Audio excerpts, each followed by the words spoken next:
al matí i la mare que el va parir.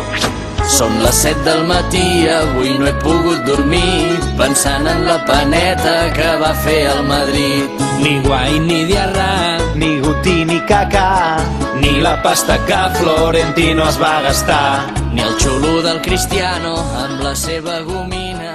no veurà... ¡Campeón! ¡París! ¡Cabrón!